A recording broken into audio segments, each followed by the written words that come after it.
You don't do videos forever, you forget how annoying it is to set the damn thing up. What is going on, guys? Welcome back to the channel. Again, for like the millionth time, I went on a huge hiatus, and it's so funny because the last hiatus I took, I came back and I made a video called Where Have I Been? And it was supposed to be like the start of this great thing where it's like I was going to be making content again, and I'm back on YouTube, and here's a rundown of where I was, everything I'm doing, everything I'm accomplishing, and now I'm back and I'm going to be pumping out the content. And then I didn't upload a single other video. I did upload my short film Monotony, and then I decided that making it public probably wasn't the best idea, so I made it unlisted instead, so anybody who has the link can watch it. By the way, if you would like that link, if you haven't seen the film yet, let me know and I'll send it right to you. Just reach out. But anyway, I don't want to extend this intro too long. This video is, I feel like I have a lot of responsibilities with this video. I feel like I have to update you guys again because it's been like 7 months since the last video. So I'm just gonna do that really quickly, and then I'm gonna get into like what this video actually is. Also, just because like I felt it was necessary, I have a cup of hot chocolate because I'm sitting here on my bed in my college dorm with my Squishmallows and my Last of Us Part 2 tapestry, pillow, and my comfy sweater. I don't know, it felt right.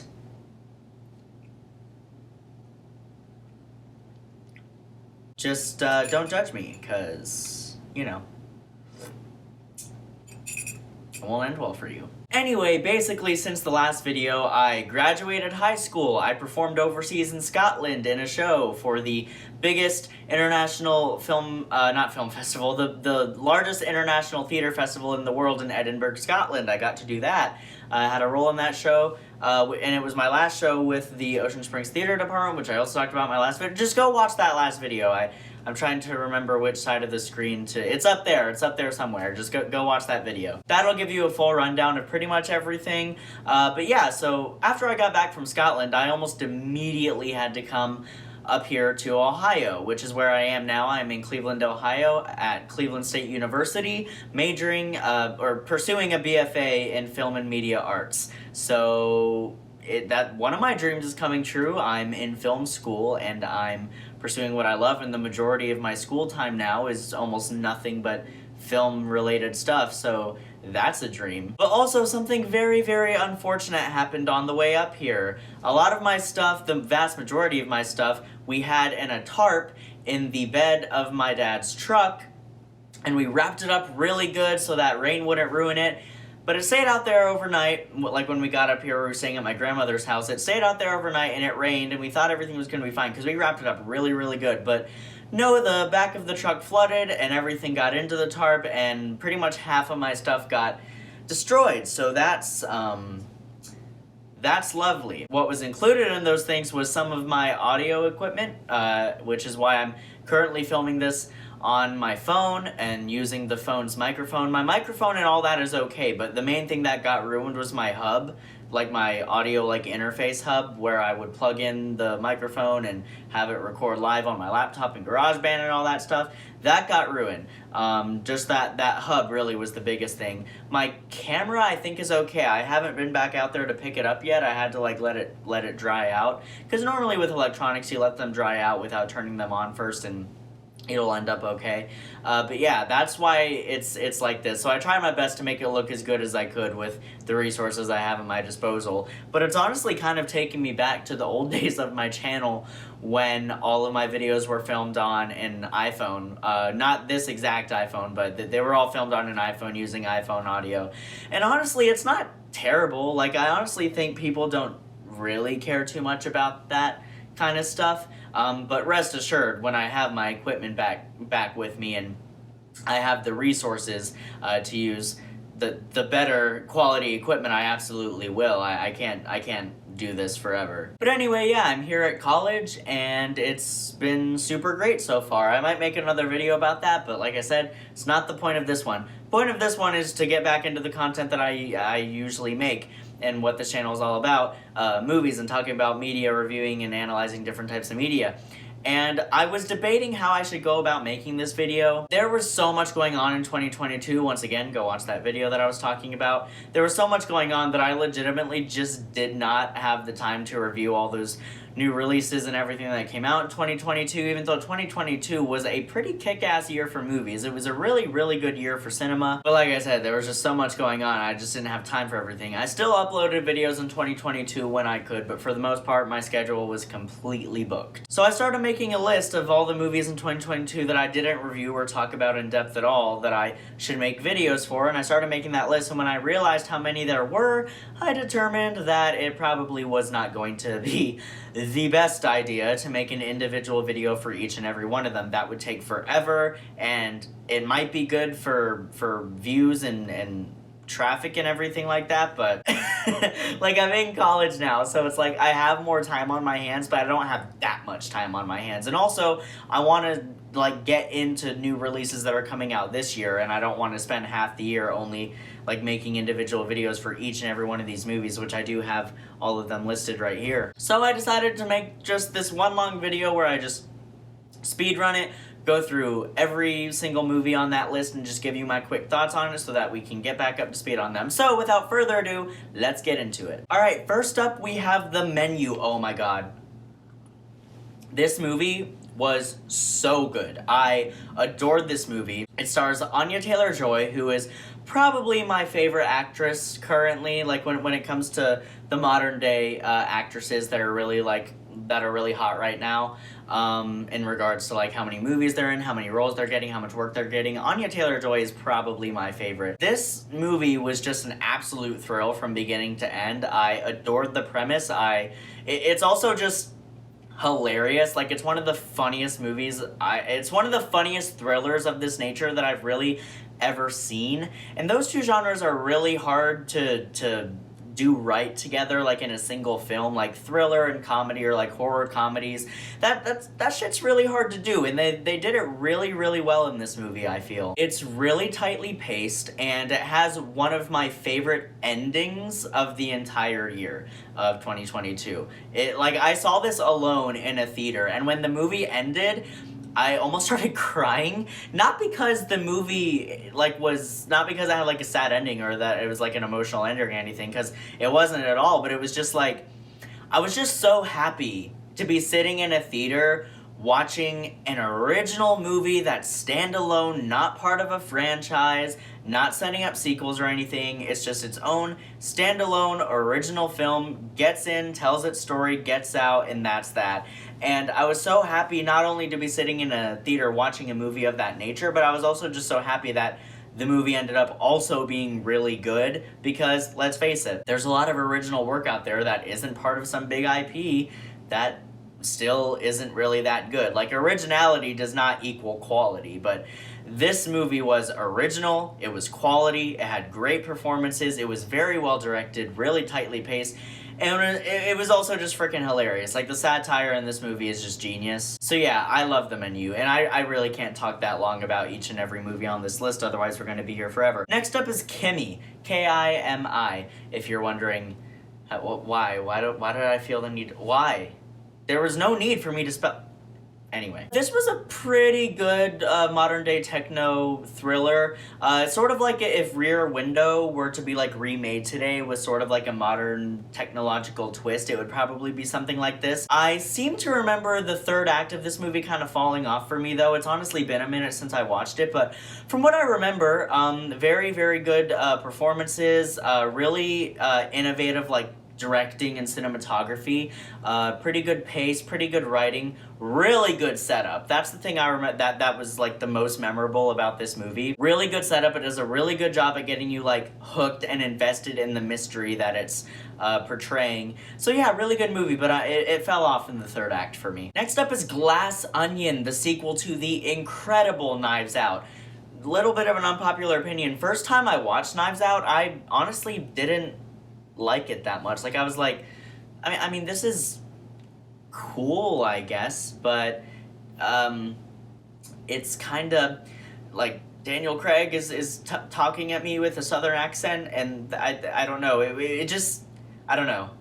I mean, obviously that's not like a critical thing about the movie, like, it's not a genuine problem with it. It was just a weird experience the first time I watched it. I also think I was like really tired and I wasn't really in the mood for this type of movie, which is weird because usually this is the exact type of movie I'm in the mood for, but I guess I just wasn't that particular night. But upon subsequent rewatches, I adore the original Knives Out. I think it's a really, really well crafted whodunit. It's also absolutely hilarious and all the performances are incredible. So going into Glass Onion, I tried to keep my expectations relatively low because the first movie did set the bar high and I didn't want to go into Glass Onion just ready to only compare it to Knives Out, because in my opinion that is unfair to do. Even though it is a sequel to that film, I still think that that doesn't constitute judging the quality of it simply based on the quality of its predecessor. Also, Rian Johnson is honestly an incredible director in my opinion. I know a lot of people got pissed at him about the Star Wars sequel trilogy, which, by the way, I need to do a video on everything Star Wars because I've never made a video about anything Star Wars related on this channel before, so I need to talk about that because I have some real hot takes on the Star Wars franchise just entirely, with the original trilogy, the prequel trilogy, and the sequel trilogy especially. I have some very, very unpopular opinions that will probably get me a lot of hate, but honestly I don't really care that much because it's my honest opinion and also views. Needless to say, I thought Glass Onion was awesome. I really did. I really liked the setting. I sort of liked the structure of the storytelling and that crazy like switch in the middle of the film. If you've seen it, you know what I'm talking about. Daniel Craig is still amazing. Dave Bautista, man. This guy is such a talented actor. He really doesn't get enough credit. He's a really, really talented actor, and this is one of my favorite performances from his. I really like how this movie pokes fun at whodunits in a different way than the first film did. Really, really well done. Top Gun Maverick. Little bit of an unpopular opinion. I don't like the original Top Gun. I actually think it's pretty bad. It has really good cinematography and some pretty good performances and things like that, but as far as writing goes, and storytelling, and character development, the pieces were there, but I just find the execution to be pretty bad. But Top Gun Maverick was actually a very entertaining movie. Tom Cruise was incredible in it. The action sequences are mind-blowing, and the finale, like the climax, was actually pretty emotional. X was one of the best horror films of last year. Last year was just a great year for horror in general. I really love how X takes certain horror movie tropes and flips them on their head. I really like the sex positive message within the film because I'm a very sex positive person, and I sort of like how it took that classic horror movie trope, taking characters who were more open about their sexuality and killing them and almost punishing them for it, and how this movie flips that on its head and sort of makes it more of a jealousy type thing. It was really, really well written, really great movie. Bullet Train was one of the most entertaining movies of last year. Bad Bunny's character is easily my favorite. The action sequences were incredible. I am speed running through these movies right now because this can only record for so long. Elvis, really, really good, really well done. Austin Butler was amazing. Yes, it was sort of hyper-realized and exaggerated from the actual story, but honestly, that's kind of what I wanted out of this movie anyway. Really, really well done. Vengeance was one of the most underrated and overlooked movies of last year. Nobody talked about it, nobody saw it, and nobody still talks about it, which is insane because this movie was genuinely incredible. One of the best movies I saw last year. Definitely top 5 for me. Saw it with my best friend. We were just going to see it for BJ Novak. We didn't really know what to expect, and then the movie ended up being pretty amazing. Please watch it if you haven't. Violent Night was an insanely good time. David Harbour playing Santa, killing people in very gory fashion, but this movie also had a lot of heart to it that really made it very endearing. Blonde is a movie that I have a very controversial opinion about, and so I'm probably going to do an individual video on it, but for right now I'm just going to give you the hot take. I thought it was absolutely incredible. I think it is a masterpiece. I think it's severely misunderstood. Video about it coming at some point. Barbarian was also one of the biggest surprises of last year. Very unconventional structure. Really loved the performances, the setup, and just how messed up the movie is. Like, it's not mean-spirited in a way too. It just gave me that nice, tense, like, just I don't really know how to describe it. Just really like visceral primal feeling that I love having watching certain horror movies. Really, really, really great movie. Smile was also a great thriller from last year. I thought it was going to be terrible. Turned out to be very tense and pretty well written. Don't Worry Darling was a pretty divisive movie, but overall I think it's pretty great. The performances are absolutely incredible. Some of the execution of the story was a little wonky, but overall, really, really good movie. Jurassic World Dominion was one of the most disappointing movies I've ever seen in my life. I never want to watch it again. They just completely threw away so many amazing opportunities. It was so disappointing. The Northman is one of Robert Eggers' best movies, his most accessible while still being insanely inaccessible. Really, really great movie, incredible performances, the cinematography and the music, God, and just the epic scale of that movie was just so inspiring to me as a filmmaker. Fall was an insanely underrated and also pretty overlooked movie from last year. As somebody with a massive fear of heights and more specifically falling from high places, this movie really got into my nerves, really got on my nerves, really tapped into my anxiety. I thought the way it was shot was great. I really liked the characters, and it has a crazy twist that, looking back, is kind of typical of movies like this, but I really didn't see it coming. Like, they set it up really well. Really, really great thriller. Scream 5. Really, really good reboot of that franchise. I love all the Scream movies, man. I mean, they're all just so good and so entertaining. Love how they consistently criticize the horror genre in new and inventive ways. Scream 5 was insanely entertaining, though I do think Scream 6 is better, and I am going to do an individual video about that as we're moving into October. Going to be talking about a bunch of horror movies, maybe even some of the ones on this list that I've sort of had to breeze over, doing individual videos on some of those, hopefully, if I find the time. But yeah, this was a pretty good way to breathe life, put some blood back into the franchise, get it flowing, and set up a very, very intriguing new trilogy of films. Bones and All was absolutely incredible. I know that's sort of like typical for like a snobby film person to say, but it was genuinely very well done. The two lead performances were incredible. It's such an unconventional story based on a book that I really, really want to read. Really great film. The Woman King was one of the most crowd-pleasing films of last year. Like, our audience went nuts for this movie. It was honestly genuinely amazing. I loved my experience watching it. Viola Davis is just, I mean, she's a certified legend at this point, right? Does she have a star on the Hollywood Walk of Fame? I'm pretty sure she does, but if she doesn't, she needs one right now. Emily the Criminal was a really, really well-crafted thriller from last year, and a career best performance from Aubrey Plaza, in my opinion. Terrifier 2 is one of the most disturbingly violent, gory, gross movies I've ever seen in my life, and it is so long, and I absolutely freaking adored it. I thought it was genuinely incredible, but holy shit, dude, like, seriously, the gore in that movie, I mean, you gotta tip your hat to the visual effects team. I mean, come on, it's genuinely amazing. But also, it is much better than the first film, and it goes to places that you really wouldn't expect of a movie that small scale, and the sort of cheap, like, dirty look of Terrifier is really, the strength of these movies, in my opinion, why they're so watchable. I find the original to be okay, but the sequel, I genuinely think it's just great. And it's sort of endearing how low budget and amateur it feels. They do some amazing work in these films. Uncharted was a basic run-of-the-mill action movie that tried to say it was based off the Uncharted video game series. I'm sorry. It's not my Uncharted. Honestly, I don't even mind the casting of Tom Holland as young Nathan Drake. I actually think that was a pretty good choice, but dude, Mark Wahlberg as Sully. I understand for people who haven't played the games and aren't familiar with those characters, how this movie was probably very enjoyable just as a dumb, mindless action movie with some admittedly very well-directed action sequences, but dude, as a fan of those games, I couldn't even, like, set them aside. It was just, they did not do those characters justice at all. The character that was done the most justice was Nathan Drake, which I guess if you're going to do any one of them justice, that's the one to do. But dude, the whole point, not the point of those games, but such a strong point of those games is the dynamic between Nate and Sully, and with Mark Wahlberg playing off of Tom Holland, it didn't mesh. But overall, it was a pretty well-directed movie. Again, basic, run-of-the-mill, formulaic, but it's entertaining. Bodies, Bodies, Bodies was the... Bodies, Bodies, Bodies is for Gen Z horror movies what Scream was for all horror in the 90s.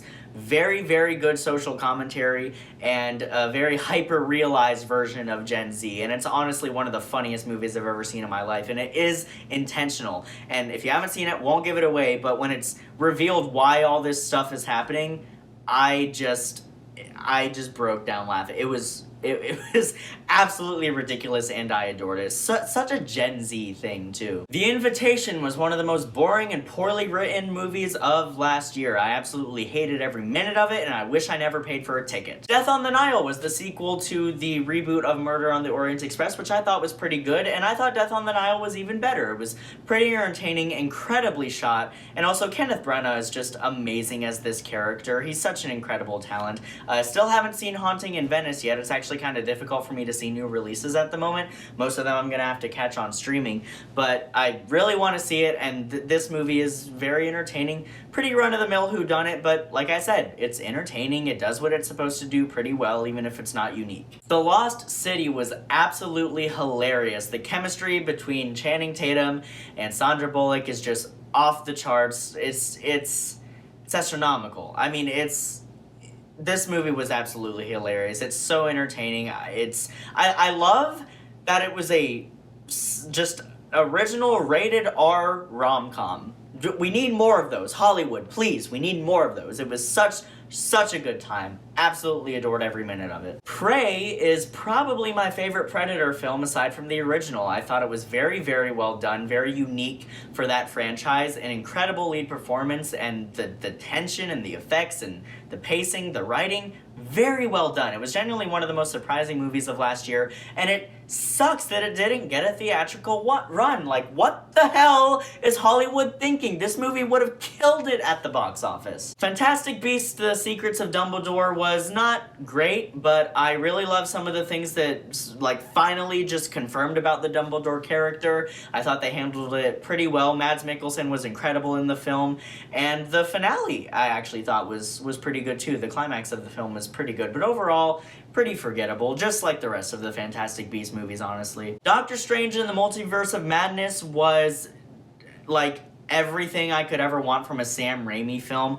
For a lot of Marvel fans who aren't as familiar with Sam Raimi, for them, they didn't really know how to take it. A lot of people thought it was really bad, but as a lover of how cheesy Sam Raimi's filmmaking is and how just gloriously just out of this world it is, like, just, it's so gleefully campy. I loved every second of Multiverse of Madness, and I love how it brought in horror elements into Marvel. We need more of that. Werewolf by Night was also incredible. We need a feature-length version of that as well. Turning Red was probably my favorite animated film of last year. I love the messages. The animation is incredible, and just the way they executed that story was just so fun and entertaining, and it just felt so real, even though it's a very hyper-real reality that they build. I loved it, and the music is awesome. The Outfit was also a very, very overlooked film from last year, but people who saw it absolutely adored it. It's based on a stage play, which, by the way, I need to see that stage play. I would love to direct a production of that play. It's so well written. Genuinely one of the most suspenseful films of last year. It was so well crafted, incredible performances, just all around an amazing film. I don't understand why it didn't get more popular. Morbius was one of the worst supervillain, one of the worst comic book movies that I've ever seen in my entire life. Need I say more? It was awful. We all know this. Fresh was a very innovative thriller from last year, very, very well directed, and it was also this director's directorial debut, and it was, like, in that lens, that's insane. That doesn't feel like it should be allowed. That's like Damien Chazelle's big directorial debut being Whiplash level of incredible and surprising. Not comparing this film to Whiplash. Whiplash is a better film in my opinion, but can you really even compare the two? Fresh was a very, very tense, well-paced thriller that admittedly has some plot holes. But overall, I think it's pretty well crafted and very satisfying finale. It's definitely a crowd pleaser for sure. Do Revenge took me back to my love of cheesy 90s teen soap operas such as Dawson's Creek and The Craft. I absolutely adored this movie. It was so well done. It knew exactly what it was. It poked fun at the route that it was taking, and I just thought it was so gleefully entertaining from beginning to end. It was genuinely just, I loved it so much. I kind of want to rewatch it now, just talking about it. It's so entertaining. It's such a good way to pass the time. But also, it does have it's actually surprisingly well written. Like the actual storyline of it, I'm like, I love that they went the comedy route, but that could also make a really good drama. The Adam Project was pretty forgettable and formulaic, but while I was watching it, I was very entertained. It was a little too predictable for me, but the performances were really charismatic. I mean, obviously anything Ryan Reynolds does is going to be at least somewhat entertaining, but yeah, overall it was pretty forgettable, but like I said, it was entertaining while I was watching it. Halloween Ends was a pretty not so great way to end the new Halloween trilogy, because I actually have a very unpopular opinion about Halloween Kills. A lot of people didn't like that movie, but honestly, that's my favorite Halloween film of the new trilogy. I genuinely think it was just so entertaining. It's exactly what I want from a Halloween movie.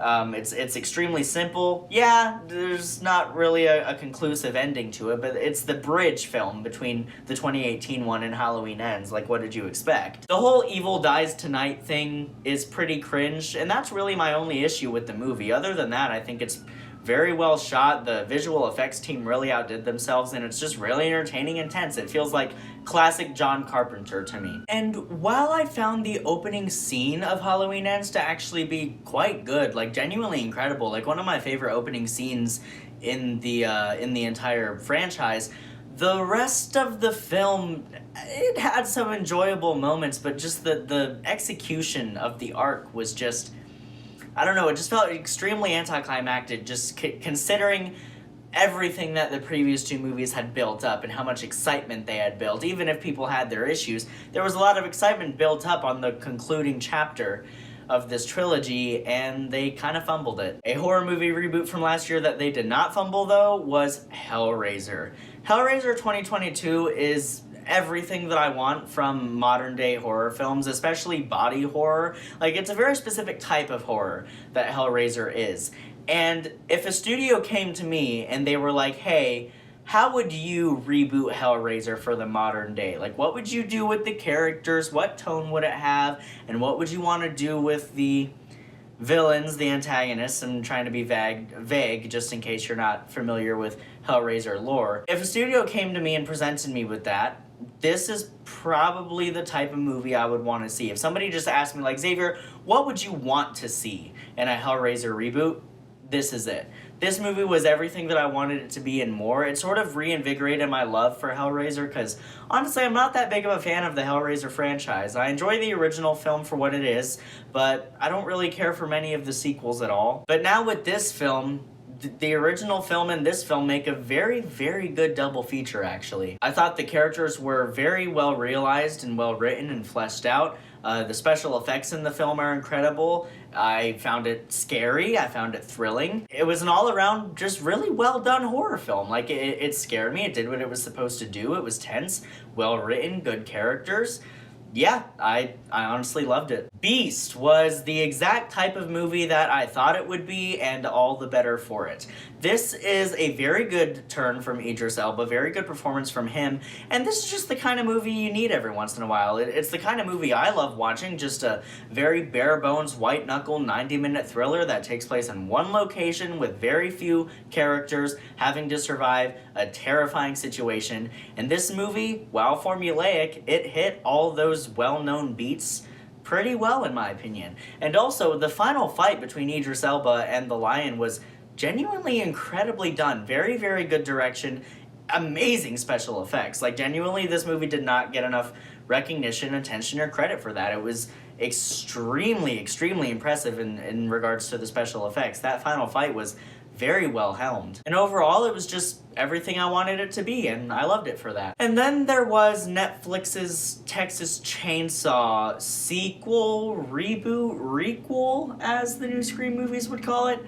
Honestly, kind of an unpopular opinion, I enjoyed myself watching that movie. I mean, the characters are stupid. There are so many stupid decisions made, and if you're really into Texas Chainsaw lore, and if you're really into that franchise, I could understand why this movie is probably at the bottom of the barrel for you in regards to the chronology of the Texas Chainsaw films, or like the way you would rank them. But honestly, I've never been too invested in the Texas Chainsaw franchise. It's sort of like Hellraiser, where I enjoy the original, and I don't really pay any mind to any of the sequels. Now, this rebooted Texas Chainsaw is nowhere near as good as the Hellraiser reboot, but I enjoyed myself while I was watching it. Yeah, the whole school shooting subplot was a little unnecessary, and it felt very forced and tacked in, and obviously I agree with the messages of like the trauma that people go through with things like that, and how things like that, like more attention needs to be given to issues like that. Absolutely agree with that. But then you don't even really get that, and it sort of goes into the Daily Wire's run, hide, fight territory, where it's like, okay, but like, it's like, yeah, this is a terrible event that happened, but wouldn't it be so great if she had a gun and a weapon to defend herself? And it's like, no, it would just be really great if the perpetrator didn't have access to the type of weapon in the first place.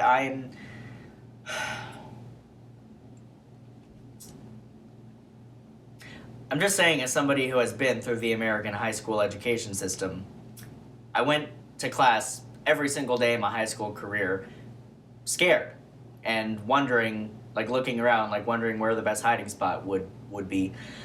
Anyway, this is not a political video, let's move on. Other than that storyline feeling a little forced to me and not very much being applicable to the scenarios of the Texas Chainsaw franchise, I think this movie has some of the best kills in the franchise. I thought it was pretty good looking, like it was a good looking movie. It was well shot and everything like that, and there were some tense moments, some good lighting, and I don't know, like it was an entertaining movie while I was watching it, but some of those flaws are, I mean, they're big and they're flaws, and it definitely detracts from the quality of the film. It's, objectively speaking, it's probably a pretty terrible movie, but I was entertained watching it, and honestly, with the characters being as dumb as they were, it just made it all the more entertaining when Leatherface chopped them into little pieces. And last but certainly not least, no sir, Babylon. Damien Chazelle's third outing as a feature director. I adore Whiplash and La La Land. I think they're some of the best movies ever made. And I would almost hold Babylon up to that same regard as well. This was also a very divisive film. A lot of people just didn't vibe with it, thought it was a little exploitative, like unnecessarily so, unnecessarily like sexual, and just had all these random like just gross moments that are just like, what? But honestly, I saw what Damien Chazelle was doing with this movie, and I'm not saying other people didn't. You know, you like what you like, you vibe with what you vibe with, but I sort of had to take a leap of faith with it, because with me too, like I was halfway through the movie in the theater, and I was thinking like, look, the production design, incredible. The music, incredible. The performances, amazing. Like, on a technical level, this is amazing, but like, what is this script doing? Like, what is going on here? And I trust Damien Chazelle as a filmmaker so much because of his previous work that I decided not to instantly be watching this movie through the lens of, oh, what is this? And instead, I decided to just take a leap of faith and just be like, okay, you're doing this is wild, I'm gonna take the rest of the ride, let's see how it goes. And when the movie ended, it genuinely left a huge impact on me, just like his two previous amazing films did as well. I don't know why I keep saying two previous films. He also directed First Man. Yeah, it was a good movie, but like, in regards to Damien Chazelle's filmography, people talk about Whiplash and La La Land and now Babylon because of how divisive it was. But when the movie ended, it genuinely affected me. It impacted me, and it affected me emotionally, and I thought it was extremely well done. And in retrospect, thinking about it, and also watching it a second time, I just absolutely fell in love with it. I'm prepared to say Babylon is a masterpiece, and it's okay if you don't feel that way. I understand some of the criticisms of the film, but for me, it was just everything I could have hoped for out of a new Damien Chazelle film, and I will continue to support and be an avid fan of Damien Chazelle's work. Anytime he's releasing a new movie, I'm gonna be there opening night. First seat, first ticket sold if I can. His films just mean so much to me, and like I said, in further contemplation and thought, Babylon really did grow on me, and it's honestly one of my favorite modern day dramas. It's amazing in my opinion. I think it's so emotionally epic, and it spans over this long period of time, and it's just the golden age of Hollywood, but not really, because there was a lot of messed up shit that was going on behind the scenes. It was very well done, and it really left a mark on my heart, and I thought it was very powerful and very well made. And Margot Robbie, I mean, she can do no wrong. Like, even if you didn't like this movie, you gotta admit, Margot Robbie's performance was just stellar. This movie stuck with me, man. I really liked it, and it's one of my favorite Damien Chazelle films. And that was all the movies that I had to catch you guys up on my thoughts with. I could have phrased that a lot better. Those were all the movies from last year that I had to tell you guys my thoughts on. There we go. English. Thank you guys so much for watching. Sorry this was such a long video, but I had a lot of movies to talk about. Look forward to more videos very soon. I'm gonna try to be reviewing some more recent releases, and when I get my audio equipment in order, I'm gonna be making some narration pieces like analysis videos and things like that. Yeah, cool things coming, and the channel, as I said in the Where Have I Been video, it's gonna be a little bit more personal. I have a video that I'm working on right now that is extremely personal and will probably not be it won't be a surprise for like people who are close to me who know me, but for any of my subscribers who don't know me personally, who have never met me and never, been close with me, it's gonna be a bit of a shock to you. But I'm excited to make it. I'm excited to get a lot of those things off my chest. There are things that I've been bottling up for a very long time, and I think it's important for me to be public about it and for people to hear my story and things that I've been through. And yeah, I'm looking forward to it, but I'm also not, because almost guaranteed that's going to be a very difficult video for me to film, but we're going to do it, and I feel like I have to do it, and I want to do it, and yeah, so look forward to that as well. Thank you guys so much, as always, for watching. I always say this, and I never stick to it, so I hesitate to even say it now, but I'm going to, because maybe it'll become a reality the more I say it. I'm going to try to stay more consistent. I'm going to try. And yeah, that's pretty much all. Man, it's just crazy. I'm in college. I mean, I started this channel my freshman year of high school. I'm in college and I'm still active with it. That's crazy. That's genuinely insane. I mean, this was me in my very first video. And this is me now. I mean, I don't even have a side part anymore. I have a middle part now, and my hair is insanely long, and it's longer than it looks on camera. Like, it goes down behind my back. Yeah, I've changed a lot.